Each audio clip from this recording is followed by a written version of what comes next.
Gloria al Señor. Génesis capítulo 3, versículos 9 al 12.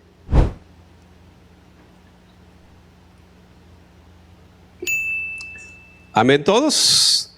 Dice la palabra del Señor: Mas Jehová Dios llamó al hombre y le dijo: ¿Dónde estás tú? Y él respondió: Oí tu voz en el huerto y tuve miedo, porque estaba desnudo y me escondí. Y Dios le dijo: ¿Quién te enseñó que estabas desnudo? ¿Has comido del árbol del que yo te mandé no comieses? Y el hombre respondió: La mujer que me distes por compañera me dio del árbol y yo comí. Amén. Cerramos nuestros ojos, Señor. Te damos gracias en esta hora por permitirnos una vez más estar en tu casa, por cada uno de nuestros hermanos que están presentes, los que nos ven a través de esta transmisión también. Oramos que tu bendición llegue a cada familia, a cada hogar, y que tu palabra sea de bendición, edificación para nuestras vidas, en el nombre de Jesús.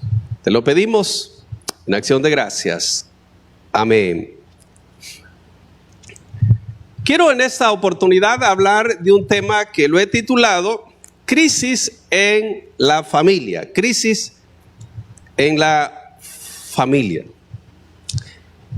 No podemos negar que cada familia en diferentes momentos ha tenido que enfrentar diversas situaciones, y algunas muy difíciles, muy complicadas.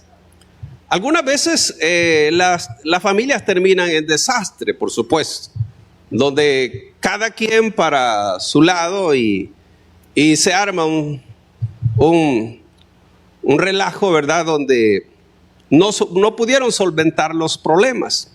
Pero las crisis son parte de la vida. No podemos vivir sin dolor. El dolor, de hecho, es síntoma de crecimiento y de proyección. Todas las crisis producen dolor. Yo creo que no hay familia en la tierra que no haya pasado por momentos de dolor, momentos de tristeza, momentos de donde no saben qué hacer. Pero el dolor también es una forma en la cual Dios le habla al hombre, porque hay personas que en medio del dolor así han buscado al Señor. De hecho, he conocido de personas que a través del dolor han visto la necesidad de acercarse al Señor. Hay otras personas que, de hecho, les pase lo que les pase, no buscan de Dios. Pero el amor también implica dolor. Usted sabe que Jesucristo fue a la cruz por amor a nosotros. Entonces, quiere decir de que el amor, por lo general, trae consigo dolor. El dolor, pues, nos lleva incluso a buscar el rostro de Dios. Así que las dificultades, entonces, son parte de la vida, definitivamente. Pero, ¿qué es una crisis? Como el tema se llama crisis en la familia, ¿qué es una crisis? El diccionario lo define como un cambio negativo, una situación complicada, difícil e inestable durante un proceso. En algunos casos también hace referencia a una situación de carestía y o escasez.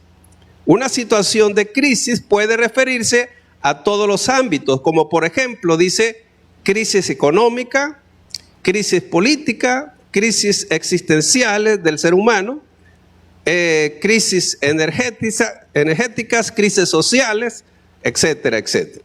Es decir, que hay diferentes tipos de crisis. Ahora, a lo largo de la escritura podemos encontrar nosotros, si nos enfocamos en algunas familias que, por ejemplo, fueron como, digamos, familias modelos, si queremos llamarle, pasaron momentos bien difíciles. Y ¿quién podría pensar que la primer pareja no iba a tener dificultades? Yo pienso que Adán y Eva fueron una de esas personas que enfrentaron de las peores crisis. Me refiero siendo la primer pareja humana. Primero por el hecho de estar en el jardín de Edén, donde pues todo era paz, armonía, bendición. Pero una vez, por supuesto, la serpiente vino y engañó a Eva, las cosas cambiaron. Lo primero que pasó en ellos es que tuvieron que Dios los tuvo que sacar del huerto de Edén. Entonces, y comenzar de nuevo. Imagínese usted, es como estar rodeado de la bendición y del cuidado de Dios, por supuesto, y luego estar expuestos a toda clase de dificultades y donde ellos mismos tenían que forzarse para lograr el sustento, no como al principio era. Entonces, aparte de eso, encontramos de que pienso yo que a lo mejor Adán culpaba a Eva por lo que pasó. Pues de hecho, vemos nosotros que en el pasaje que leímos que cuando Dios le pregunta a Adán que si había hecho lo que Dios le había dicho que no hiciera, y él echó la culpa a Eva. Entonces me imagino yo que en ese problema quedó como ahí latente, ¿verdad? Mira, por tu culpa estamos en esta situación.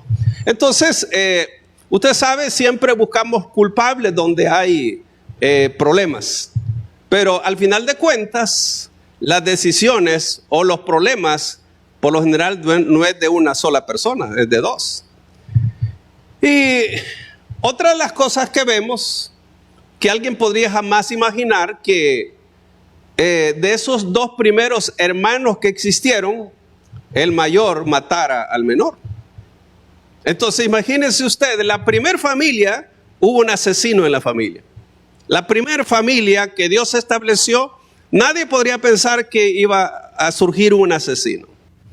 Entonces, pero ¿qué es lo que vemos en todo esto? Que es Satanás que siempre se ha metido en la familia.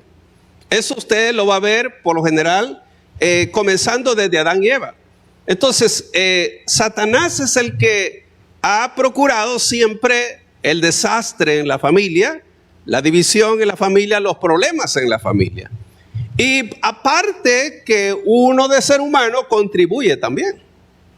Porque en el caso, imagínese lo que pasó pues con Caín y Abel. Fue Caín, todavía Dios habló con Caín antes que cometiera el delito y Caín no quiso cambiar. Entonces, ahí vemos el resultado del primer asesinato. Entonces, si ponemos, amado, como esa primer pareja, si tuvieron problemas, imagínese usted, porque alguien puede decir, bueno, mi problema es diferente. Pero cada pareja, cada familia ha enfrentado problemas diferentes los unos de los otros. Ahora, claro, si hablamos de otra familia, por ejemplo, la familia de Noé, no da mayores detalles la Biblia, pero imagínense qué bendición tuvieron Noé, que eran sus hijos y sus nueras y su esposa, los únicos sobrevivientes humanos después del diluvio. Era como para que ellos aprendieran una gran lección y fuesen personas que caminaran de una manera recta delante de Dios.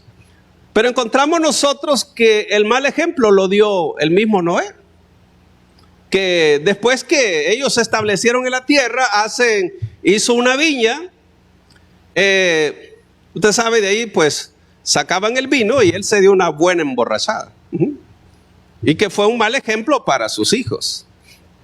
Entonces, ahí vemos el desastre pues que pasó, ¿verdad? Donde él mismo tuvo que maldecir a su nieto, porque a su hijo no lo podía bendecir, ya lo hemos hablado, porque Dios ya los había bendecido. Y por lo tanto, a lo que está bendecido uno no lo puede maldecir. Y por eso maldijo a su nieto, que era Canaán. Entonces, hijo de Can.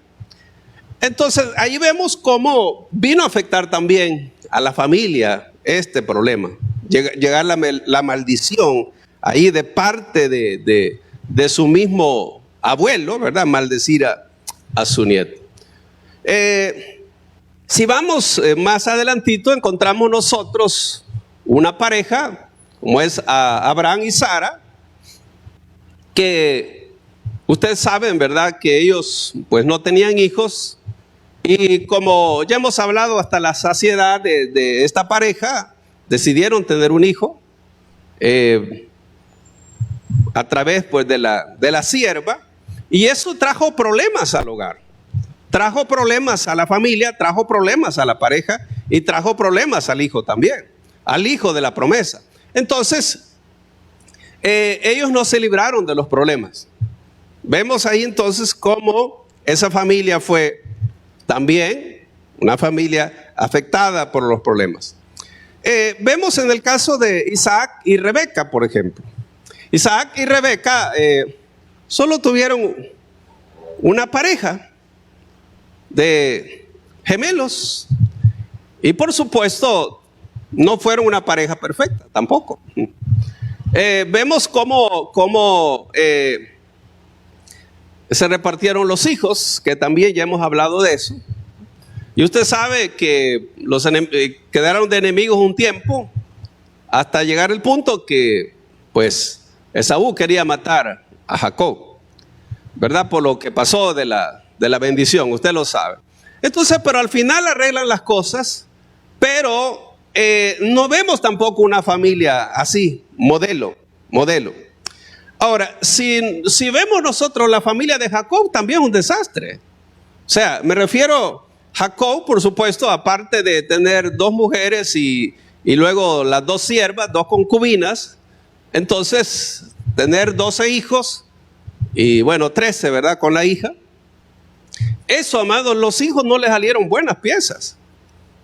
Porque cuando uno lee la historia en el libro de Génesis, a causa de que de una familia violaron a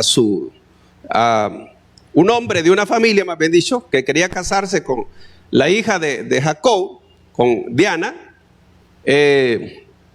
Al final, pues un miembro de esa familia violó a Diana, y ellos en venganza arrasaron con el pueblo, con todos los hombres. Y eso lo vemos que tuvieron que huir ahí. Entonces se volvieron asesinos por lo mismo, ¿verdad?, en venganza. Y ahí podemos ver nosotros cómo ese desastre, ¿verdad?, de hermanos, porque habían celos, de tal manera que es lo que vemos nosotros que pasó con la vida de José. Bueno, si vamos más adelante también, hay otros ejemplos que podríamos mencionar. Es decir, en la Biblia hay tantos ejemplos de matrimonios o de parejas o de hijos. Por ejemplo, todos vemos la vida de Gedeón como un hombre tremendo de Dios, como un gran libertador de Israel, un juez de Israel, pero que al parecer tuvo muchas mujeres, porque cuando uno se da cuenta en la Biblia, tuvo 70 hijos. Sé que este hombre, para que tuviese 70 hijos, significa que sí tuvo muchas mujeres este hombre. Pero, fíjense bien, un hijo que tuvo con una mujer extranjera, dice ahí, mató a 69 de los hijos de Gedeón. Ahora, ¿qué le parece a ustedes? Mató a 69 porque él quería gobernar. Es decir, salió más vivo, ¿verdad? Imagínese usted, el legado que podríamos decir que dejó Gedeón, vino uno de sus hijos y arrasa con 69 de los hijos de Gedeón. Y solo uno pudo escapar. Entonces, así que, vea usted, estoy hablando como hablamos de crisis en la familia, y es que al ver nosotros la historia nos damos cuenta de que sí, muchas personas pasaron situaciones duras. Me refiero porque a veces pensamos que a nosotros nos tocó la peor parte. Es decir, no, es probable que usted pues esté bien. Si usted tiene una familia estable, gloria a Dios por eso. Pero A veces podemos pensar que uno decir, mira, a mí me tocó la peor familia. Me tocó los peores hijos, el peor esposo, la peor esposa, el peor papá, la peor mamá, la peor suegra. Entonces, uno puede pensar que nos tocó quizás lo peor, pero al examinar nosotros la Escritura nos damos cuenta que la familia siempre ha sido un poco conflictiva. Y ha habido diferentes tipos de cosas que pasan y uno se pregunta, ¿por qué tiene que ser así? Ahora, Dios no esconde en la palabra, óigame, es interesante saber que Dios revela las situaciones que vivieron las familias. ¿Por qué? Porque todas las familias tienen pues sus defectos. Todo hombre tiene sus defectos, todo mujer tiene sus defectos, hijos tienen sus defectos. Gloria a Dios por las familias que a lo mejor han sido estables todos. No hay problemas de divorcios, no hay problemas de muertes prematuras, etcétera, etcétera, etcétera. Entonces, gloria a Dios por eso. Pero vemos nosotros grandes hombres como Samuel, por ejemplo. Samuel, un tremendo hombre de Dios, pero tuvo malos hijos. No pudo criar a sus hijos, el profeta Samuel me refiero. ¿Ve? Entonces, cuando vemos a Israel, por ejemplo, que se quedó en la tierra de Egipto, mire, era tan difícil la situación de que, usted sabe, Faraón había prohibido, ¿verdad?, que los hijos de Israel, todo que naciera varón, tenía que morir. Ahora dígame usted, ¿no era angustioso para eso? Para esas situaciones. Y antes no habían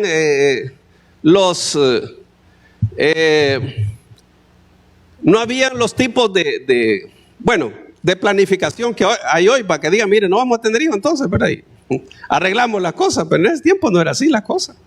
Tenían que venir los hijos. Entonces, imagínense usted todo lo que ellos vivieron, 400 años en opresión, 400 años de esclavos. Entonces, uno puede pensar como que Dios abandonó esa familia, pero Dios no la había abandonado. Lo que pasa es que Dios ya tenía un plan establecido desde que Dios llamó a Abraham. Es decir, cuando Dios le reveló a Abraham incluso lo que iba a pasar con la descendencia de él. Entonces uno puede pensar, imagínense, generación tras generación nacieron esclavos. Y uno dice, ¿cómo es posible que eso? No había una familia que dijera, mire, gracias a Dios vivimos en libertad, vivimos... No, era difícil lo que ellos tuvieron que vivir. Ahora, encontramos, por ejemplo, al rey David, un tremendo hombre de Dios, un hombre conforme al corazón de Dios. La Biblia dice que conocido como el dulce cantor, compuso muchos salmos. Pero vaya a ver los problemas que tuvo con la familia, con los hijos. Tuvo problemas serios con los hijos. Entonces, así que tuvo que enfrentar diferentes situaciones. Job, por ejemplo, otro de los personajes que vivió situaciones muy duras, muy duras. Pienso que quizás no ha habido alguien que le hayan muerto todos los hijos de una vez, ¿verdad? Sé que hay personas que han tenido muchos hijos y tal vez han ido muriendo así, ¿verdad? Pero alguien que de golpe mueren todos los hijos fue duro. Si mencionáramos, por ejemplo, la vida de Jesús y María, ¿usted cree que fue una vida fácil? Más bien dicho, de José y María, los padres de Jesús, tampoco no tuvieron una vida tan fácil. Fueron perseguidos. Primero, recuerde, fueron perseguidos porque querían matar al recién nacido, a Jesús. Tuvieron que huir a Egipto hasta que Dios les dijo que regresaran nuevamente. Ahora, la vida de Jesús no crea que fue sencilla. Fue también una vida difícil. Una vida difícil porque incluso los religiosos decían que Jesús venía de adulterio. Es decir, no fue aceptado por sus hermanos como tal, como el Hijo de Dios, sino hasta después de la resurrección. Y así podemos ver entonces que No hay familia que no haya pasado por situaciones difíciles. Entonces, pregunto cómo es su familia. Es decir, porque si usted pues vive bien, gloria a Dios. Tiene buenos hijos, gloria a Dios. Pero usted sabe que los hijos no siempre son como los padres desean. Hay hijos que están esperando ya tener cierta edad para, mire, en Estados Unidos pasa eso, que a los 18 años los hijos ya pueden tomar sus decisiones, pueden irse a vivir a otro lado y vivir su vida.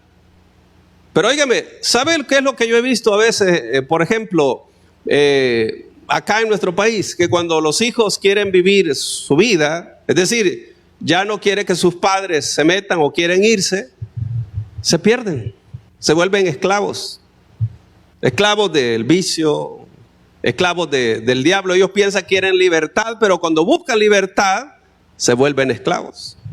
Entonces, porque los hijos tienen que saber que ellos tienen que estar en su hogar hasta que ellos puedan valerse y realmente sean maduros para tomar decisiones o estén preparados. Entonces, porque de lo contrario, si los hijos quieren irse del hogar porque quieren libertad, buscan esclavitud y el diablo los zarandea. Entonces, ¿por qué? Porque hay hijos que no quieren estar sujetos. Y por lo tanto, los hijos que no quieren estar sujetos y viven en el hogar, no pueden estar en ese hogar. No pueden.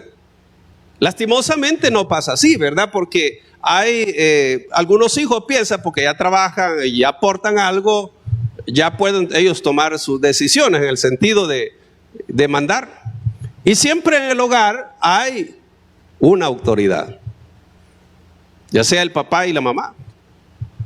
Hay una autoridad, de tal manera que no importa cuántos años pueda tener un hijo, pero mientras está en casa, está bajo autoridad.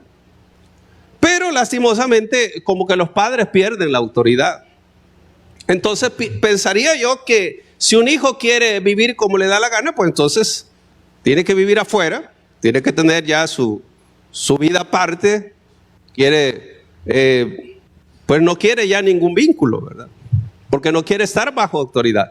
Pero en nuestro país sucede así, ¿verdad? Que hijos que quieren vivir así terminan perdidos, lastimosamente. En Estados Unidos la cultura es diferente, aunque allá pues no significa que no se pierdan, ¿verdad? Pero aquí en Latinoamérica es más complicada esa situación, ¿ve? Entonces, así que la Biblia da instrucciones, de hecho, amados, claras acerca de cómo los miembros de la familia deben tratarse entre ellos. Si uno ve, realmente la Biblia nos habla de cuál debe ser el rol de los padres, en el caso del esposo con la esposa, de la esposa con el esposo, de los hijos, de los padres con los hijos, de los hijos con los padres. O sea que recuérdense que quien inventó el matrimonio es Dios y Dios mismo dio las instrucciones. Pero el problema es que arruinamos todo cuando queremos o hacemos las cosas a nuestra manera. Ahí es donde viene, amados, el enemigo, y recuérdense que trata pues de distorsionar y afectar la relación de pareja o los hijos. Es decir, que a veces, si no es con los padres, lo trata con los hijos. Y eso es tremendo, amados, porque el enemigo así trabaja. Ve, si no afectó la vida de los padres, lo va a hacer con los hijos. Y hoy hay muchas maneras de cómo el diablo está tratando con la juventud. ¿Por qué? Porque muchos jóvenes, no sé, se han abierto a las cosas del mundo y van cerrando su corazón a las cosas de Dios. Da bastante tristeza que no solo en nuestro país, sino en el mundo, la juventud, realmente por todo lo que pasa hoy a través de las redes sociales y cómo está el mundo, amados, cada día se está alejando de Dios. ¿Y por qué? Porque es Satanás que está distorsionando todo. Y la gente y los gobiernos que permiten, por supuesto, que las cosas tomen un rumbo equivocado. Allá en Estados Unidos las cosas están bien difíciles respecto a cómo los niños, ¿verdad?, van tomando un camino, y peor que los están en las escuelas enseñándoles, ¿verdad?, que si el niño pues le gusta a otro niño, pues no hay problema, o si la niña le gusta a otro niño. Hablaba con una persona, mire, me dijo, hoy que viajamos, mire, me dijo, es bien complicado, me dijo, trabajar con alguien que cree que no es el sexo que tiene, me dijo, ¿por qué? Me dijo, yo tengo un compañero que cree que es mujer, entonces me dijo, bien, y que tenemos que tratarlo como que es mujer. Y eso me dijo, bien complicado. Bien complicado para nosotros, tratar a alguien, ¿verdad?, que, siendo hombre, creyendo que es mujer. Es un rollo, ¿verdad? Entonces, son las cosas como se han distorsionado. Entonces, note que Satanás es el que se mete, ¿verdad? Si no es de una forma, si no es a través de la droga, es de muchas formas como Satanás está arruinando lo que es el vínculo familiar. ¿Ve? Entonces, eso, como digo, es lo que está afectando grandemente en estos tiempos, más a la familia. Ahora, gracias a Dios que acá, por lo menos, el presidente que tenemos nos ha permitido, ¿verdad?, que en las escuelas estén enseñándole ya a los hijos, ¿verdad?, esa basura que les están enseñando en otros países, amado, ¿verdad?, de esas orientaciones, ¿verdad?, sexuales como ellos le den la gana. Imagínense hacia dónde vamos, el mundo, hacia dónde va. Entonces, ¿para qué es el matrimonio? Pues por supuesto, el matrimonio fue inventado por Dios, fue establecido por Dios para que haya una familia. Que haya una familia. Imagínese usted una pareja de hombres que quieran adoptar un hijo o una hija. ¿Cómo es eso? ¿Por qué la ley tiene que permitirle, verdad? Estoy hablando de otro país, por supuesto, no aquí. Que un hombre pueda adoptar, una pareja, me habían dicho, de hombres, adoptar un niño. ¿Qué vida va a tener este niño? Digo usted. Y van a decir, bueno, o sea, yo tengo dos papás y no tengo mamá. Porque si ve dos barbudos, ¿no? Sí. O que sean dos mujeres, ¿no? Entonces, imagínese usted. Y hay personas, óigame, que, por ejemplo, hace poco me di cuenta de alguien, una joven que antes fue de acá de la iglesia, y la mamá la llevó para Estados Unidos a casarse con otra mujer, fue allá. ¿Qué le parece? Entonces yo digo, qué tremendo eso, ¿no? O sea, no es que no conozcan las cosas de Dios, no es que no las conozcan, porque aquí conocieron muchas de las cosas de Dios, fueron de los jóvenes que estuviéramos acá. Y que hoy ella se casa con otra mujer. ¿Qué le parece? Está bien, ¿verdad?, que la persona sea ignorante, que no conoce nada de Dios, pero así está el mundo está patas arriba y va de mal en peor. Va de mal en peor, amados. Entonces, eso es tremendo, el desastre que vive hoy el mundo. Entonces, la clave de la armonía en las familias no es la que naturalmente queremos aplicar. De hecho, en el libro de Efesios, o más bien dicho, la carta a los Efesios, habla mucho, en especial capítulo 5, cuál debe ser el papel del esposo, cuál debe ser el papel de la esposa. Capítulo 6 habla cómo deben de los hijos. De eso todos lo sabemos. Entonces, las instrucciones están. Aplicarlos es el detalle. Hacer las cosas como Dios dice es el detalle. Entonces, la mayoría de los problemas en la familia podrían reducirse si todos quisiéramos las instrucciones que se encuentran en Filipenses 2, capítulo 3, versículos 3 y 4. Mire lo que dice Filipenses, capítulo 2, versículos 3 y 4. Leámoslo despacio. Mire lo que dice. Nada hagáis por contienda o por vanagloria, antes bien con humildad, estimando cada uno a los demás como superiores a él mismo, no mirando cada uno por lo suyo propio, sino cada cual también por lo de los otros. Es decir, que si eso lo aplicamos en el hogar, funcionaríamos diferente. Note bien que dice, nada hagáis por contienda o por vanagloria. ¿Cuántas veces hacemos las cosas por pelear? Digamos como pareja. Uno de pareja ya sabe cómo comenzar el pleito. Y el otro sabe cómo seguirlo, ¿no? Bueno, yo sé que aquí nadie pelea, ¿verdad? En las familias, en las parejas. Pero no te dice, nada hagáis por contienda o por vanagloria. Entonces, si evitamos buscar pleito, no podemos. Pero como usted sabe, el viejo hombre todavía está ahí, ¿verdad? No, es que no me voy a dejar. Y ahí está el detalle. No me voy a dejar. Entonces dice, antes bien, con humildad. ¿Será que nos cuesta ser humildes en el hogar? ¿Nos cuesta ser humildes como cónyuges, como hijos? Cuesta ser humildes. ¿Sabe por qué? Porque a nosotros no nos gusta perder. Siempre queremos ganar. No es cierto que las discusiones, ¿quién las quiere ganar? Y al final todos perdemos. Todos perdemos. Entonces dice, antes bien con humildad. Y luego dice, estimando cada uno a los demás como superiores al mismo. Entonces siempre creemos que somos superiores. Y dice que uno debe estimar a los demás como que ese es superior a uno. Entonces eso de ser superior a uno es como someterse. Pero no, siempre queremos, ¿verdad? Si no, es que yo tengo la razón. Y ahí nos encerramos. Entonces digo, es que no, yo tengo la razón. Y luego, no mirando cada uno por lo suyo propio.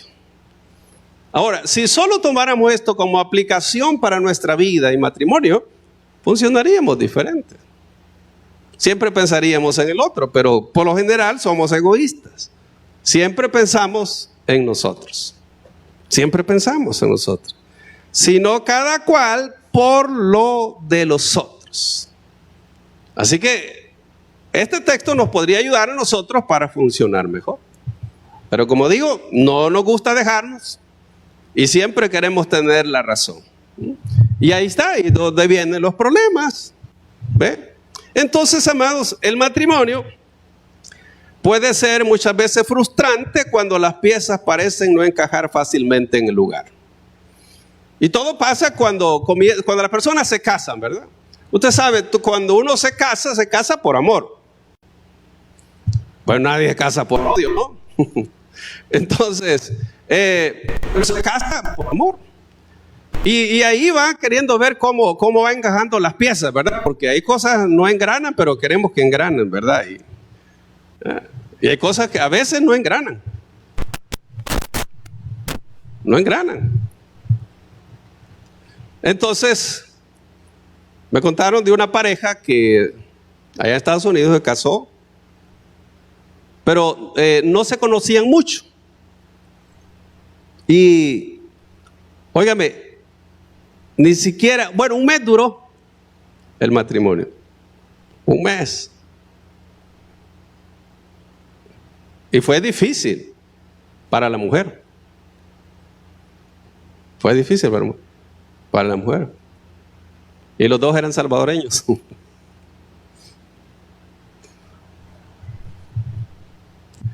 Entonces, eso es bien tremendo, ¿no? O sea, ¿cómo es llegar, pues, y divorciarse tan ligero, ¿no?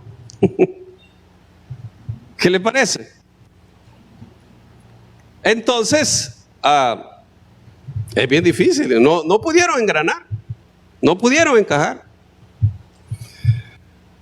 Así que, amados,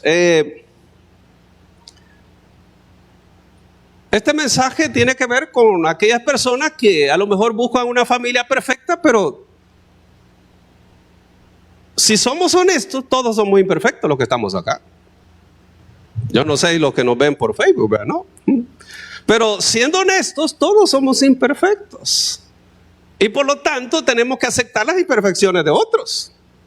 Cuando usted sea perfecto, entonces aprenda, ¿verdad? No acepte las imperfecciones de otros. Pero realmente, amados, es necesario que nos demos cuenta que todos tenemos nuestras fallas, que todos tenemos imperfecciones, que todos tenemos algo que hacer para mejorar. Y claro, el problema es que no lo mejoramos. Y no podemos hacer nosotros a la persona a nuestra manera. Es como aquella mujer, ¿verdad?, que se casa con alguien que no es cristiano y dice, no, cuando ya nos casemos yo lo voy a hacer cambiar. ¿Cómo lo vas a hacer cambiar? Eso es imposible. Si no cambia antes, peor. Y la persona, como es antes de casarse, así de la manera que es, después empeora, no mejora. Alguien puede pensar que la persona puede mejorar, no mejora. Es decir, si tiene, por ejemplo, si una persona tiene un vicio, ¿sabe qué hace cuando tiene problemas? A ponerse bolo, ¿va?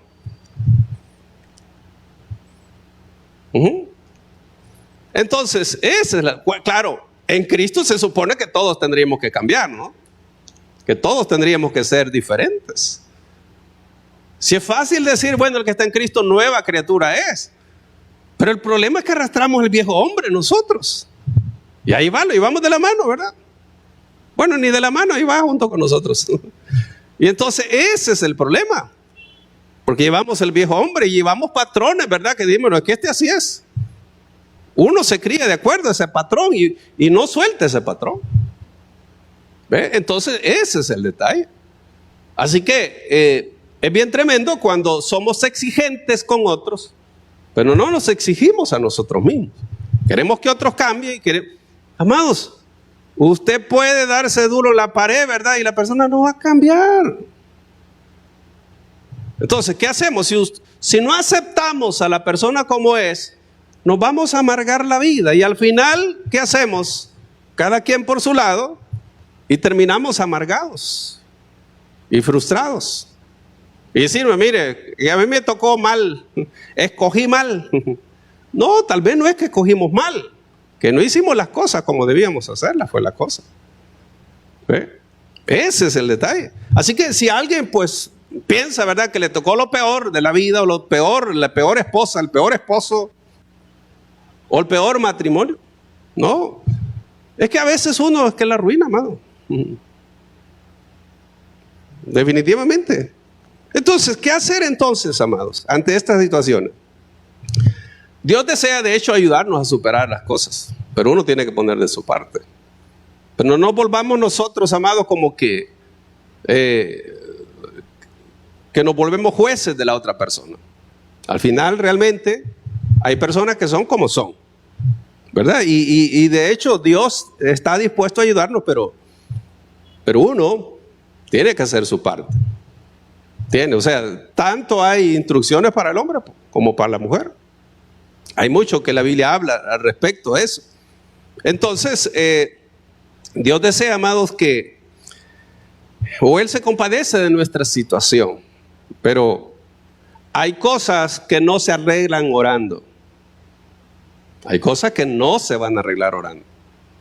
Hay cosas que se van a arreglar haciendo, no orando. Sí, porque nosotros no tenemos el poder de cambiar. Si tuviéramos el control, Dios nos hubiera dado un control a todos. Mira, si no te gusta así, solo apretá aquí, ¿verdad? Y cambia de canal. Si le tocó la película que no le guste, pues ni modo, tiene que verla, ¿verdad? Pero usted no puede cambiar de canal, así que Dios, amados, en Dios encontramos la salida de la crisis familiar, pero tenemos que humillarnos delante de Dios y decirle a Dios, ayúdame a ser sabio, ayúdame a ser sabia, y de cómo debo de hacer las cosas. Quizás buscar ayuda también en ese sentido, y Dios pues está dispuesto a ayudarnos. Y una de las cosas importantes es que el amor de Dios transforma las crisis familiares.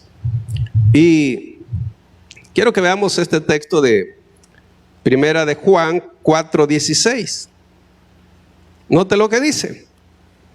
Y nosotros hemos conocido y creído el amor que Dios tiene para con nosotros.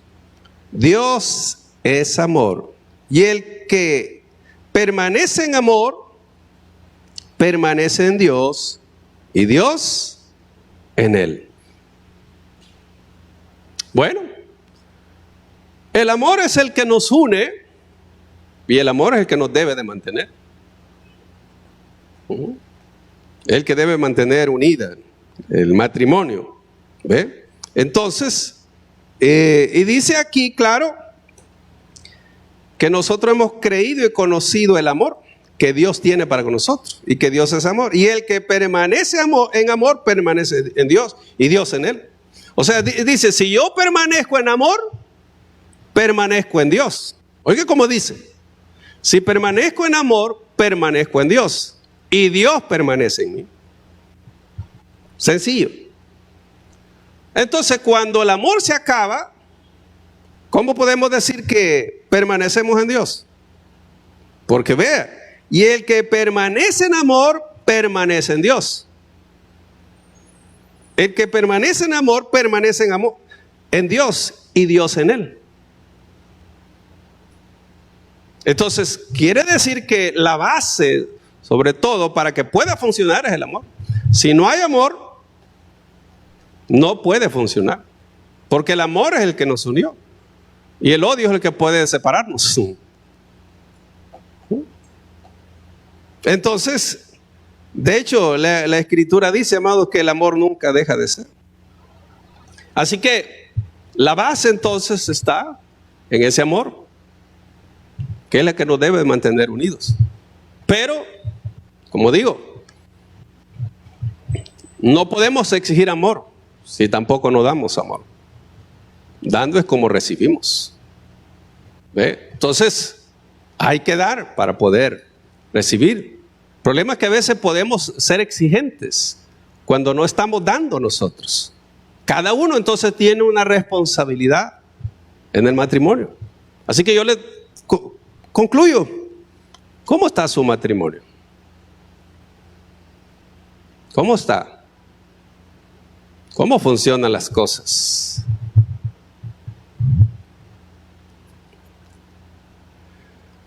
En nuestra vida, amados, es difícil que no haya momentos de crisis. No hay, bueno, ya le mostré en la Biblia, todos pasaron crisis, todos, diferentes los unos a los otros. Entonces, toda pareja experimenta momentos en el matrimonio cuando el amor parece desvanecerse. Y a veces la vida puede golpearnos, amado, en medio de las tormentas, de los problemas, y creemos que ahí terminó todo.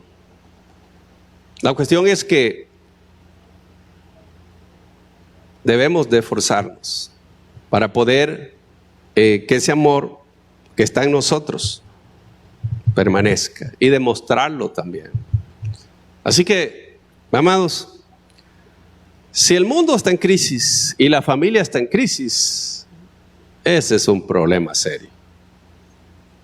Porque lo que hay en el mundo o lo que hay afuera en la sociedad es parte de lo que hay en los hogares.